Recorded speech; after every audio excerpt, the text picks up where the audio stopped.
কালেমার দাওয়াত যখন পয়গম্বররা দিয়েছেন তখন 3 শ্রেণীর লোকেরা বাধা দিয়েছে। বলেন কয় শ্রেণী? সবাই বলেন। 3 শ্রেণীর লোকেরা বাধা দিয়েছে। লক্ষ্য করুন, 1 নম্বরে বাধা দিয়েছে রাষ্ট্র শক্তি। 1 নম্বরে বাধা দিল কারা? 2 নম্বরে বাধা দিয়েছে ধনাঢ্য ব্যক্তিবর্গ। 3 নম্বরে বাধা দিয়েছে যারা কায়েমি স্বার্থবাদী ধর্মীয় শক্তি। এই 3টি শ্রেণী সমস্ত নবীদেরকে বাধা দিয়েছে। সেই বাধা অতীতে যারা দিত এখন আর দেয় না, নাকি? এখনো দেয়। দেখুন, এই কালেমার দাওয়াত হযরতে মূসা আলাইহিস সালামকে যেদিন আল্লাহ পাক প্রথম ওহী দিলেন, এই দাওয়াত শুধু রাসূল দেন নাই, আল্লাহ পাক বলছেন প্রত্যেক নবী তার জাতিকে এই দাওয়াত দিয়েছেন। কি? আল্লাহ রাব্বুল আলামিন বলেন সকল নবী তার কওমকেই বলে দাওয়াত দিয়েছেন, ইয়া কওমি ইবুদুল্লাহা মা লাকুম মিন ইলাহিন গায়রু। হে সম্প্রদায়, আল্লাহ ছাড়া কোনো ইলাহ নাই, তার ইবাদত করো, তারই দাসত্ব করো, তার গোলামি করো। আল্লাহ পাক মূসা আলাইহিস সালামকে যখন নবুয়ত দিলেন, প্রথম যে হইল, প্রথম ওহীটাই ছিল ইন্নানি আনাল্লাহ লা ইলাহা ইল্লা আনা ফা'বুদনি ওয়া আকিমিস সালাতা লিযিকরি। নিশ্চয়ই আমি আল্লাহ, আমি ছাড়া কোন ইলাহ নাই, আইনদাতা নাই, বিধানদাতা নাই, সুতরাং আমার দাসত্ব করো এবং আমার শরণার্থে নামাজকে প্রতিষ্ঠা করো। মূসা আলাইহিস সালামকে আল্লাহ পাক ওহী দিয়ে তাকে পাঠালেন। কোথায় পাঠালেন? আল্লাহ পাক বলেন, ইযহাব ইলা ফিরআউনা ইন্নাহু তাগা। গোটা কওম নাফরমান, আল্লাহর আইন কেউ মানছে না। গোটা কওমের কাছে না পাঠাইয়া আল্লাহ পাক সর্বপ্রথম মূসা আলাইহিস সালামকে দাওয়াত নিয়ে কার কাছে পাঠালেন? ফেরাউনের কাছে। কারণ ফেরাউন হচ্ছে রাষ্ট্র শাসক। ফেরাউন কি? রাষ্ট্র শাসক। টিলা নিচের পানি পাহাড়ের উপরে যায় না, উপরের পানি না নিচের থেকে উপরে যায়? উপরে পানি নিচে আসে। সুতরাং দেশ যারা চালায় এই লোকগুলি যদি ভালো হয়, গোটা দেশ ভালো হয়। আর সমস্ত মানুষটা যদি, রাষ্ট্র যিনি পরিচালনা করেন, এই লোকগুলি যদি খারাপ হয়, গোটা দেশ খারাপ হতে বাধ্য। এই জন্য আল্লাহ পাক বলছেন সর্বপ্রথম তুমি ফেরাউনের কাছে যাও এবং এই কালেমার দাওয়াত দাও। হযরতে মূসা আলাইহিস সালাম ফেরাউনের কাছে গেলেন আর দাওয়াত দিলেন, ফেরাউন পড়ে নাও লা ইলাহা ইল্লাল্লাহ। একটি কথা আপনাদের মনে রাখতে হবে, দুনিয়ার কোন ফেরাউন, কোন নমরুদ, কোন সাদ্দাত, কোন হামান কেউ বলে নাই যে আমি আল্লাহ, আমি রাজ্জাক, আমি খালেক, আমি পৃথিবীর সৃষ্টি করেছি। কথা কেউ বলেছে? কেউ বলেনি। কি বলেছে তারা? ফেরাউন বলেছে মা আলিমতু লাকুম মিন ইলাহিন গায়রি, আমি তো জানি না আমি ছাড়া আরো কোন ইলাহ আছে, এ কথা আমার জানা নাই, সুতরাং আমি হচ্ছি ইলাহ আর তুমি বলছো লা ইলাহা। তার মানে হচ্ছে ওই সময় পয়গম্বরেরা, আল্লাহর নবীর সাহাবীরা তারা জানতেন যে আমরা কিসের দাওয়াত দেই, আর যারা শুনতো তারাও বুঝতো কিসের দাওয়াত শুনতেছি। আজ আমার দেশে একই কালেমার দাওয়াত দেওয়া হয়, কিন্তু মানুষেরা বুঝতে পারে না কি শুনতেছি। ভাষা জানার ব্যাপারে, বোঝার ব্যাপারে হলো আসল বিষয়। এটা বুঝাতে গিয়ে আমি মাঝে মধ্যে একটা দৃষ্টান্ত দেই এভাবে। একজনের একটা রেশনের দোকান ছিল, সেই দোকানে তার একটা ময়না পাখি ছিল। আর ময়না পাখিকে কথা শেখানো যায় সেটা তো আপনারা জানেন। জি, ময়নাকে শিখাইছে যে লাইন করুন, এক এক করে আসুন। ময়না এই কথা শিখেছে। সকালবেলায় যখন জাসনের দোকানে ভিড় পড়ে গেছে, তখন ওই পাখি খাঁচার মধ্যে বসে বলছে লাইন করুন, এক এক করে আসুন। একদিন খাঁচার দরজা খোলা পেয়ে পাখি উড়ে গিয়ে গাছের ডালে বসেছে। আশেপাশে যত পাখি ছিল তারা চিন্তা করলো এই রকমের পাখি তো কখনো দেখি নাই। ময়না তো দেখতে কাকের মতো না, শালিকের মতো না, দেখতে একটা ভিন্ন রকম। ওরা এসে চতুর্দিক থেকে এই নবান্ত এই যে নতুন এসেছে ওরা ঠোকরানো শুরু করেছে চতুর্দিক থেকে। ঠোকরানি খেয়ে ময়না বলতেছে লাইন করুন, এক এক করে আসুন। এখন ময়না তো বোঝে না যে কি বলতেছি, আর যে পাখিরা ঠোকরাচ্ছে তারাও তো বোঝে না যে কি শুনতেছি।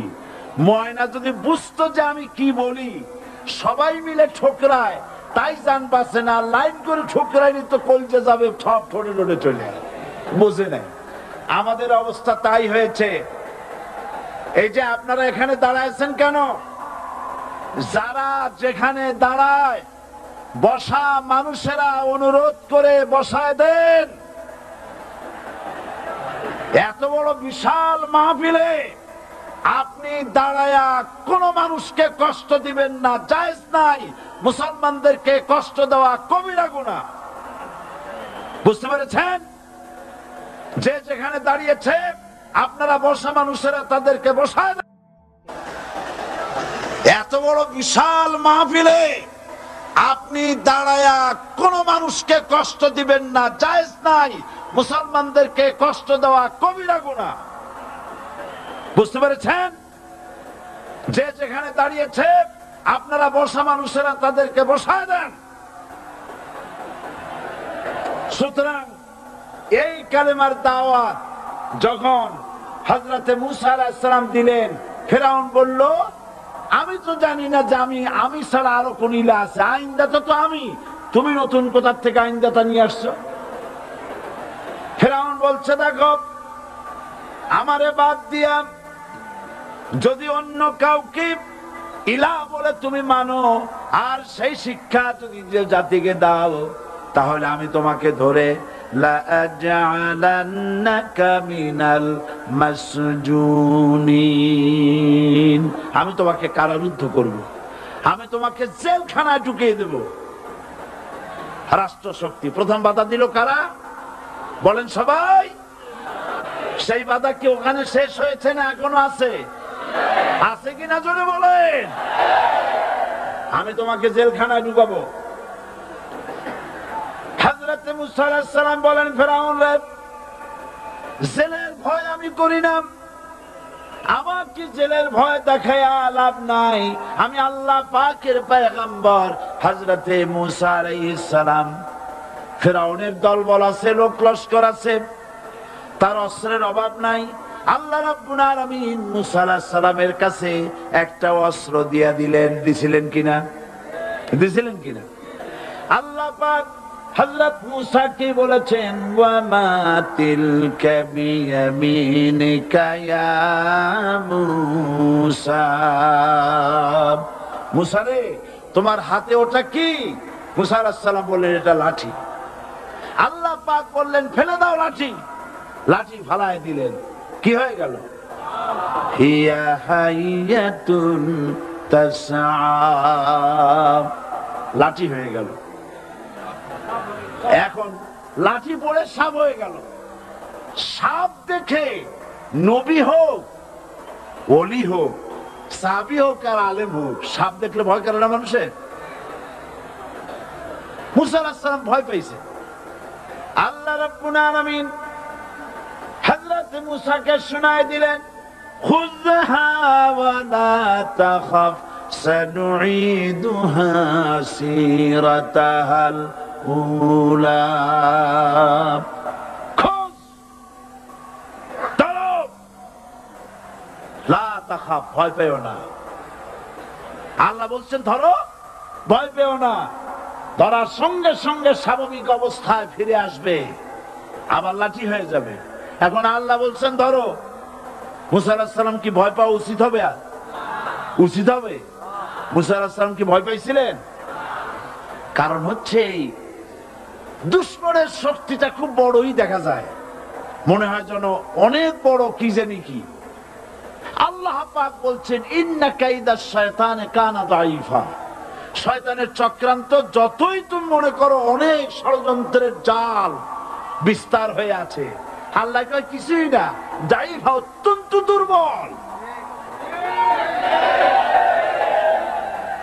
আল্লাহ পাক বললেন ধরো। মুসা আলাইহিস সালাম সাপ ধরলেন, সঙ্গে সঙ্গে লাঠি হয়ে গেল। ফেরাউন বরদাস্ত করলো না, রাষ্ট্রশক্তির পক্ষ থেকে আক্রমণ শুরু হলো। অপরাধ কি? মুসা আলাইহিস সালামের অপরাধ কি? কি অপরাধ? মাশাআল্লাহ, বুঝতে পেরেছেন। অপরাধ হচ্ছে তিনি বলেছেন লা ইলাহা, জোরে বলেন লা ইলাহা ইল্লাল্লাহ। কোরআন শরীফ তাফসীরের সর্বশ্রেষ্ঠ মাহফিল চট্টগ্রাম ইসলামী সমাজ কল্যাণ পরিষদ কর্তৃক আয়োজিত চট্টগ্রাম আউটার স্টেডিয়ামে এই বিশাল জনসমুদ্রে আমরা শরীক হতে পেরে আল্লাহ পাকের দরবারে নত শিরে শুকরিয়া জ্ঞাপন করছি, পড়ছি আলহামদুলিল্লাহ। মহব্বতের সাথে মহান আল্লাহ রাব্বুল ইজ্জতের দরবারে তার প্রশংসা আদায় করে নিলাম। তিনি দয়া করে সমস্ত ষড়যন্ত্রের জালকে আপন কুদরতে টুকরা টুকরা করে ছিন্ন ভিন্ন করে ইসলামের বিজয়, কোরআনের বিজয় চট্টগ্রামবাসীর গলায় বিজয়ের মালা পরিয়ে দিয়েছেন। আল্লাহ পাক কোরআন শরীফের মধ্যে ইরশাদ করেছেন ইউরিদুনা লিয়ুতফিউ নূরাল্লাহি বিআফওয়াহিহিম ওয়াল্লাহু মুতিম্মু নূরিহি ওয়ালাউ কারিহাল কাফিরুন। ওরা চায় মুখের ফু দিয়ে আমার ইসলামের আলোকে নির্বাপিত করে দেবে। আমি বুঝতে পারছি মাইকে অসুবিধা হচ্ছে, ধৈর্য ধরুন, ধৈর্য ধরুন। মাইকের অপারেটর সংশ্লিষ্ট ব্যক্তিবর্গ ব্যবস্থা করবেন। আপনারা শুধু আল্লাহকে বলেন তিনি যেন দয়া করে মাইকের আওয়াজ সর্বত্র তার গোলামদের, বান্দা বান্দীদের শোনার জন্য সুযোগ করে দেন। ধৈর্য ধরতে হবে। তারপরেও বলে রাখি, কোন এলাকার মানুষ যদি শুনতে নাও পারেন, আল্লাহ না করুন শুনতে নাও পারেন, লক্ষ লক্ষ মানুষ শুনতেছে, তার ডিস্টার্ব করবেন না। অসংখ্য রেকর্ড হচ্ছে, tape recorder, audio video, CD VCD হচ্ছে, ঘরে বসে শুনতে পারবেন। যদি আজকে কেউ মাহরুম হন, আল্লাহ যেন কাউকে মাহরুম না করেন, বলেন আমিন। ডিস্টার্ব করবেন না, শুনলে ডিস্টার্ব করবেন। আল্লাহ পাক তৌফিক দান করুন ধৈর্য ধরার, বলি আমিন। মাইকের কাজে নিয়োজিত ব্যক্তিবর্গ, আপনারা ঘুরে ঘুরে কষ্ট করে খোঁজ খবর রাখেন কোথায় মাইক হাত উঁচু করে যেখানে মানুষ হাত নাড়ে সেই সব এলাকায় কি হয়েছে চোখ রাখুন এবং ব্যবস্থা গ্রহণ করুন। তো আল্লাহ পাক বলছেন ওরা চায় মুখের ফু দিয়ে শুনতে পারবেন, থামেন, শুনতে পারবেন, অপেক্ষা করেন। আল্লাহ পাক বলছেন মুখের ফু দিয়ে ওরা আমার আলোকে নির্বাপিত করতে চায়, কিন্তু আমার আলোকে তারা নির্বাপিত করতে পারবে না। আমি আমার দ্বীনকে পূর্ণতা দান করব। জোরে বলেন আলহামদুলিল্লাহ। কবি বলছেন, সাথে যা রহা হ্যায় अज़ल से ताइम रोज, सतेजा का रहा है अज़ल से ताइम रोज, चरागे मुस्तफा भी से शरारे बुलाबिस। সেই আবহমান কাল থেকে শুরু করে মুহাম্মদ সাল্লাল্লাহু আলাইহি সাল্লামের চেরাগকে, ইসলামের আলোকে নিভিয়ে দেওয়ার জন্য আবু জাহেলের গোষ্ঠীরা চিরকাল চেষ্টা করেছে। আল্লাহ পাক তাদের এই বাতিলের সৃষ্ট টর্নেডো, গর্কি, জলোচ্ছ্বাস, ঘূর্ণিঝড়কে সবকিছু উপেক্ষা করে মুহাম্মদ সাল্লাল্লাহু আলাইহি সাল্লামের ইসলামের, আল্লাহর ইসলামের চেরাগকে, বাতিকে জ্বালিয়ে রেখেছেন। জ্বলছে, জ্বলবে, কিয়ামত পর্যন্ত কেউ নিভাতে পারবে না।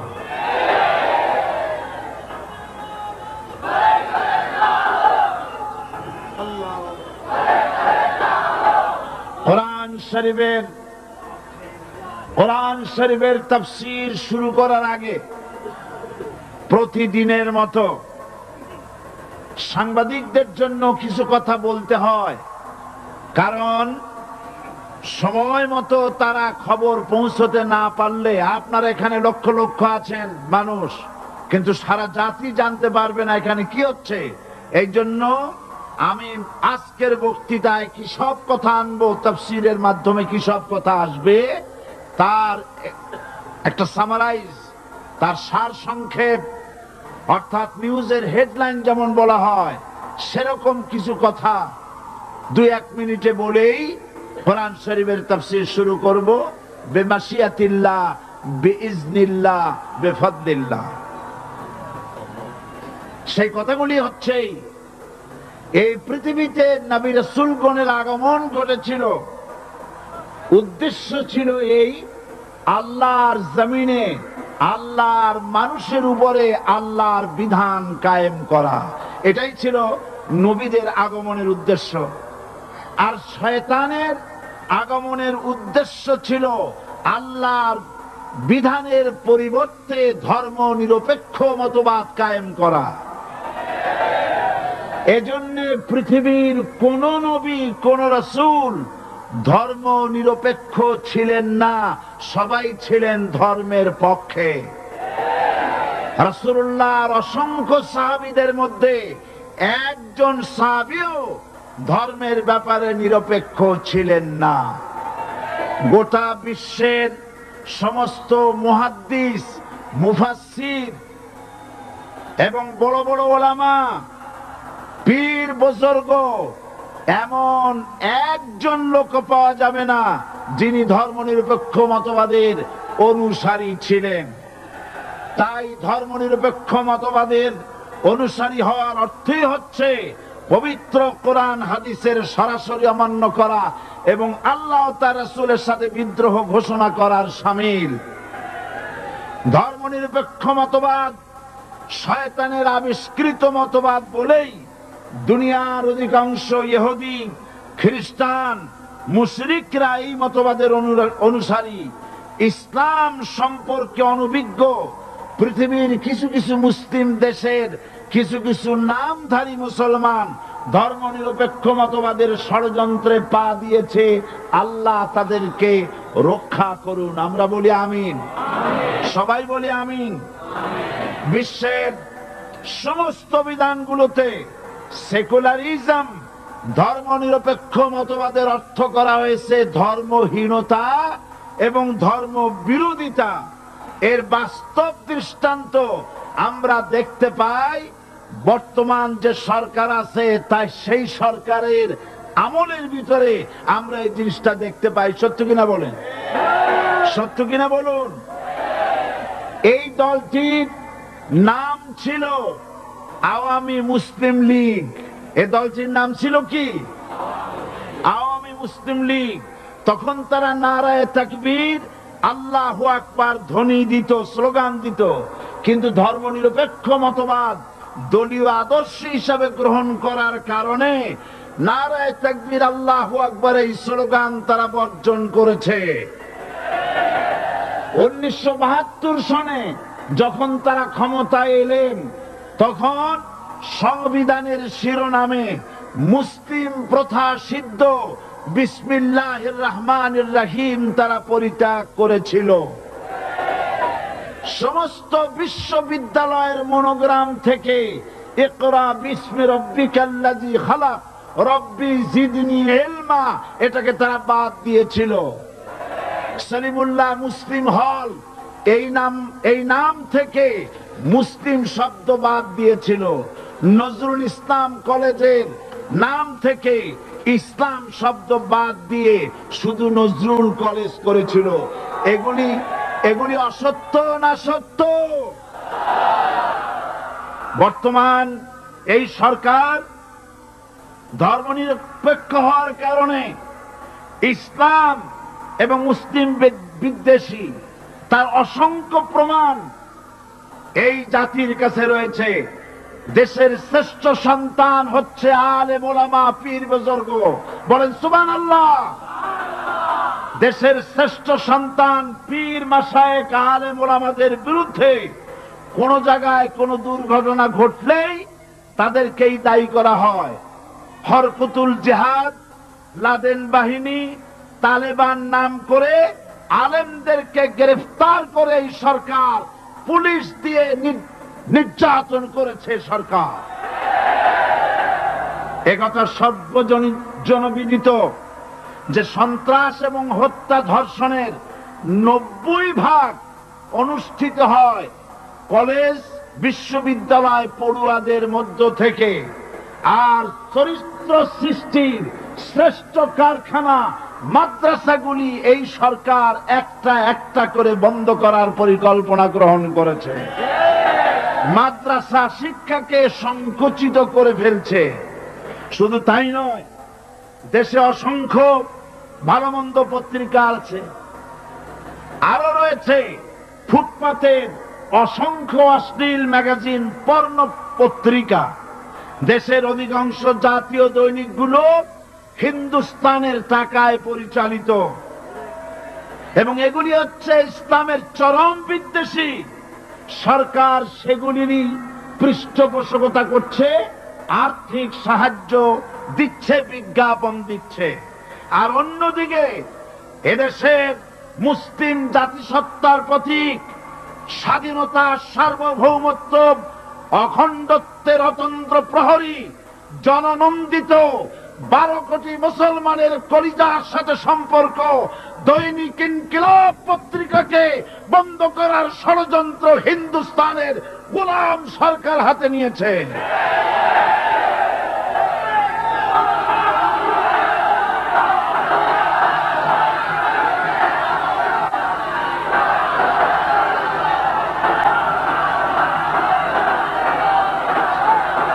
সরকার বস্তুনিষ্ঠ সাংবাদিকতায় ভয় পায়, ইসলামের পক্ষে কথা লিখলে ভয় পায়। এজন্য তারা দৈনিক ইনকিলাব এবং তার পরিবারের গায়ে হাত দেওয়ার প্রস্তুতি নিয়েছে। দৈনিক ইনকিলাবের সম্পাদকের গায়ে যদি হাত দেওয়া হয়, ইনকিলাব যদি বন্ধ করে দেওয়া হয়, সারা বাংলাদেশ অচল হয়ে যাবে।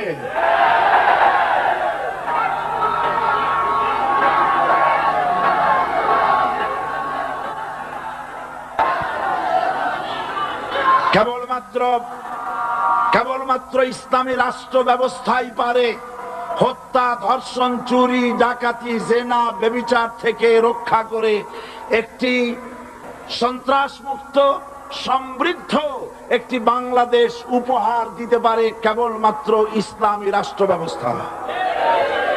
সুতরাং অবস্থা দৃষ্টে মনে হয় এরা যদি আরেক আল্লাহ না করুন, বলেন আল্লাহ না করেন, আল্লাহ না করেন, আল্লাহ না করেন, এরা যদি আরেকটা বার ক্ষমতায় যেতে পারে, ৭২-এর সংবিধানকে পুনরুজ্জীবিত করে ধর্মনিরপেক্ষ মতবাদ কায়েম করবে, সেজন্য আজ গোটা তাওহীদবাদী মুসলমানদেরকে জানতে হবে ধর্ম নিরপেক্ষ মতবাদ একটি কুফরি মতবাদ।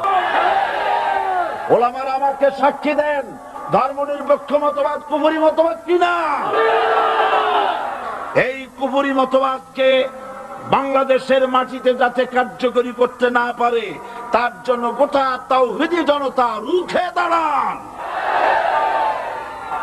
আল্লাহ পাক সে তৌফিক গোটা জাতিকে দান করুন বলে আমিন।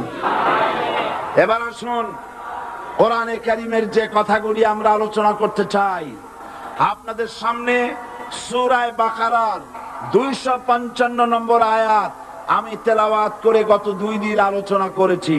আজকে আসেন সেই যেখান থেকে শেষ করেছিলাম সেখান থেকে আলোচনা শুরু করে যাক। সবাই আমার সাথে পড়েন, আউযু বিল্লাহি শাইতানির রাজীম, বিসমিল্লাহির রাহমানির রাহিম। আল্লাহু লা ইলাহা ইল্লা হুয়াল হাইয়ুল কাইয়্যুম লা তাখুযুহু সিনাতুন ওয়ালা নাওম লাহু মা ফিস সামাওয়াতি ওয়া মা ফিল আরদ من ذا الذي يشفع عنده إلا بإذنه يعلم ما بين أيديهم وما خلفهم ولا يحيطون بشيء من علمه إلا بما شاء وسع كرسيه السماوات والأرض ولا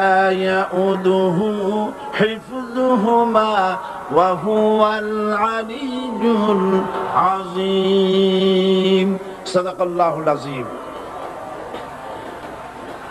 আমি এই সূরার এই আয়াতে আলোচনা করতে গিয়ে আপনাদের সামনে বলেছিলাম কোরআন শরীফের সর্বশ্রেষ্ঠ আয়াত হচ্ছে হাদিস অনুযায়ী কোন আয়াত? আয়াতুল কুরসি। আল্লাহ পাকের সার্বভৌমত্বের পরিচয় এই আয়াতে কারিমার মধ্যে আল্লাহ পাক দিয়েছেন। গত 2 দিন আমরা আল্লাহ পাকের সার্বভৌমত্ব এবং তার পরিচয় সম্পর্কে আলোচনা করেছি। আজকে সামনের দিকে আমরা এগোতে থাকবো যতদূর আলোচনা করা যায়। আল্লাহ পাক বলছেন, আল্লাহু লা ইলাহা ইল্লা হুয়াল হাইয়ুল কাইয়্যুম। আল্লাহ হচ্ছেন তিনি যিনি ছাড়া কোনো ইলাহ নাই। লা ইলাহা ইল্লাহু, তিনি ছাড়া কোনো ইলাহ নাই, সার্বভৌমত্বের মালিক কেউ নাই।